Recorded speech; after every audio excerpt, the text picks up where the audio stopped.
Film को कर दूं हिट, मैं जगन को मगन कर दूं, गिरे को उठा दूं, उठे को सुला दूं, हाँ मेरा नाम है जुगाड़। दोस्तों, भारतीय लोग जुगाड़ के लिए दुनिया भर में मशहूर हैं। दोनों का रिश्ता ऐसा है जैसे गर्मी का मौसम और आम, दोनों एक दूसरे के बिना अधूरे हैं। बचपन में मेरे मामा जी अक्सर एक किस्सा सुनाते थे कि एक बार एक विदेशी भारत घूमने आया। उसे हमारा एक नेता ग्रामीण भारत की सैर कराने ले गया, पर रास्ते में गाड़ी खराब हो गई और उन्हें बीच में रुकना पड़ा। नेता ने ड्राइवर से कहा कि अब मैकेनिक कहाँ से मिलेगा, तो ड्राइवर ने कहा कि यहाँ कोई मैकेनिक मिलना तो मुश्किल है, पर करते हैं कोई जुगाड़। थोड़ी देर बाद वो ड्राइवर एक बैलगाड़ी वाले के साथ आया और उसे कुछ दूर आगे तक गाड़ी खींचने के लिए कहा। गाड़ी जैसे तैसे मैकेनिक तक पहुंच गई। मैकेनिक ने गाड़ी की समस्या देखी और कहा कि ठीक करना मुश्किल है, पर इतना जुगाड़ कर देता हूं कि आपको आपकी मंजिल तक पहुंचा देगी। उसके बाद उस विदेशी को जो भी परेशानी हुई तो उसे किसी न किसी जुगाड़ से निपटा दिया गया। फिर जब वह विदेशी अपने देश लौटा और लोगों ने उससे भारत के बारे में पूछा कि भारत में ऐसी क्या चीज है जो बाकी सब देशों से बेहतर है, तो उसका जवाब था जुगाड़। जी हाँ, हर समस्या को किसी न किसी जुगाड़ से हल कर लेना हम भारतीयों को जैसे विरासत में मिला है। समस्या फिर चाहे कितनी भी जटिल क्यों ना हो, हम किसी न किसी जुगाड़ से उसे निपटा ही देते हैं। और आज हमारे पास ऐसे कुछ आम भारतीयों की फहरिस्त है जिनके देसी जुगाड़ आज इंटरनेशनल इनोवेशंस में शामिल हो रहे हैं और दुनिया भर में भारत का डंका बज रहा है। Number 1, Dharamvir Kamboj multi food processing machine. Haryana के यमुनानगर जिले के दामला गांव में रहने वाले धर्मवीर कंबोज एक नामी गिरामी किसान और आविष्कारक हैं। घर की आर्थिक तंगी को संभालने के लिए कभी दिल्ली की सड़कों पर रिक्शा चलाने वाले धर्मवीर ने कभी नहीं सोचा था कि एक दिन वो दुनिया भर में मशहूर हो जाएंगे। धर्मवीर ने एक मल्टी फूड प्रोसेसिंग मशीन का आविष्कार किया है। इस मशीन में आप किसी भी चीज जैसे कि एलोवेरा, गुलाब, आंवला, तुलसी, आम, अमरूद आदि को प्रोसेस कर सकते हैं। आपको अलग अलग प्रोडक्ट बनाने के लिए अलग अलग मशीन की जरूरत नहीं है। आप किसी भी चीज का जेल, जूस, तेल, शैम्पू, अर्क इस एक ही मशीन में बना सकते हैं। धर्मवीर बताते हैं कि इस मशीन में 400 लीटर का ड्रम है जिसमें आप एक घंटे में 200 लीटर एलोवेरा प्रोसेस कर सकते हैं। साथ ही इसी मशीन में आप कच्चे मटेरियल को भी गर्म कर सकते हैं। इस मशीन की एक खासियत ये भी है कि ये पोर्टेबल है और इसे आसानी से कहीं भी आप ले जा सकते हैं। ये मशीन सिंगल फेज मोटर पर चलती है। इस मशीन के लिए उन्हें नेशनल इनोवेशन फाउंडर ने राष्ट्रीय सम्मान से भी नवाजा था। इसके अलावा उन्हें लाइफ टाइम अचीवमेंट अवार्ड भी मिला है। धर्मवीर ने अपनी प्रोडक्शन यूनिट अपने खेतों पर ही सेटअप कर ली है और वो फार्म फ्रेश प्रोडक्ट बनाते हैं। इतना ही नहीं, उनकी ये मशीन देश के लगभग हर एक राज्य और विदेशों तक भी पहुंच चुकी है। कभी चंद पैसों के लिए रिक्शा चलाने को मजबूर इस किसान का आज करोड़ों रुपए का टर्नओवर है। नंबर 2, अर्जुन भाई पगडार स्वर्गारोहण। अर्जुन भाई गुजरात जूनागढ़ के केशोद में रहने वाले महज 12वीं पास किसान अर्जुन भाई पगडार ने वर्षों पहले अपने मामा की मृत्यु के समय देखा कि उनके अंतिम संस्कार में 400 किलो से ज्यादा लकड़ियों का इस्तेमाल किया गया। वो कहते हैं समय के साथ जिंदगी की उलझनों में उलझा रहा, पर कम लकड़ी में शव का अंतिम संस्कार कैसे हो इसके बारे में मैंने सोचना कभी बंद नहीं किया। 2015 में एक दिन अचानक उनके मन में ये ख्याल आया कि शवदाह गृह को मम्मी के आकार का होना चाहिए जिससे लकड़ी की खपत कम होगी।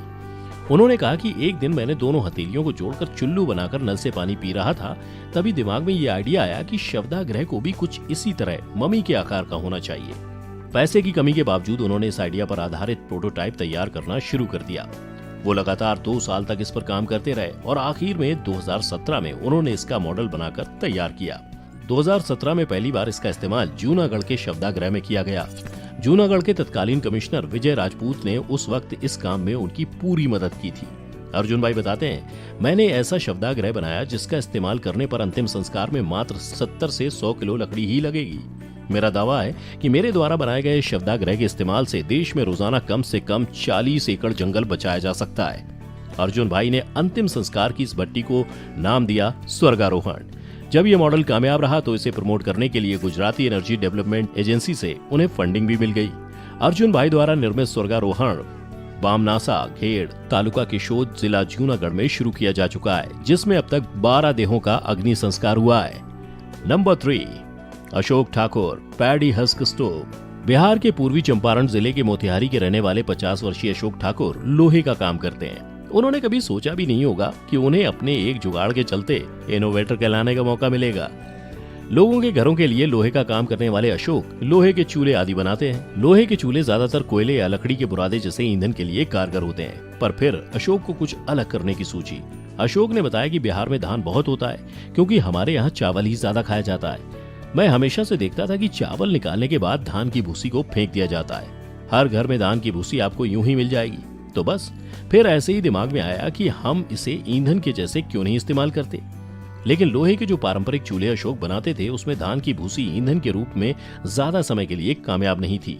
इसलिए उन्होंने इस चूल्हे को मॉडिफाई करके भूसी के चूल्हे का रूप दिया और कई बार एक्सपेरिमेंट करने के बाद ये चूल्हा बनकर तैयार हुआ।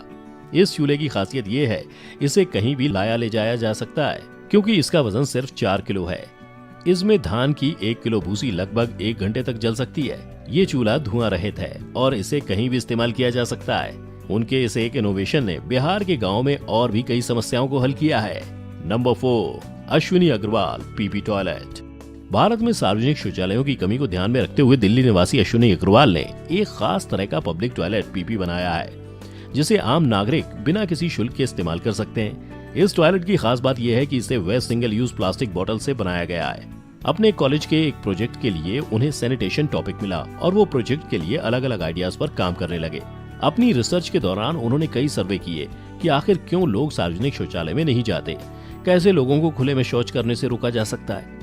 उनके इस प्रोजेक्ट ने ही उनके स्टार्टअप बेसिक शिट की नींव रखी। बेसिक का मतलब होता है मूलभूत जरूरत और शिट का पूरा मतलब है sanitation and hygiene innovative technology. अपने स्टार्टअप के जरिए उन्होंने पब्लिक टॉयलेट के वर्किंग मॉडल पर काम करना शुरू किया। वो बताते हैं, पहले मैंने इसे बनाने के लिए बहुत से अलग अलग मटेरियल का इस्तेमाल किया, लेकिन फिर धीरे धीरे समझ में आया कि मुझे ऐसा कुछ चाहिए जो आसानी से मिल जाए, बहुत ज्यादा कीमत न देनी पड़े और साथ ही जो लोगों के लिए भी बेस्ट हो, ताकि कोई मटेरियल को चोरी न कर पाए। और मेरी तलाश सिंगल यूज प्लास्टिक पर आकर रुकी। एक पीपी टॉयलेट को बनाने के लिए अश्विनी ने लगभग 9000 बेकार बोतलें मतलब कि 120 किलो प्लास्टिक का इस्तेमाल किया।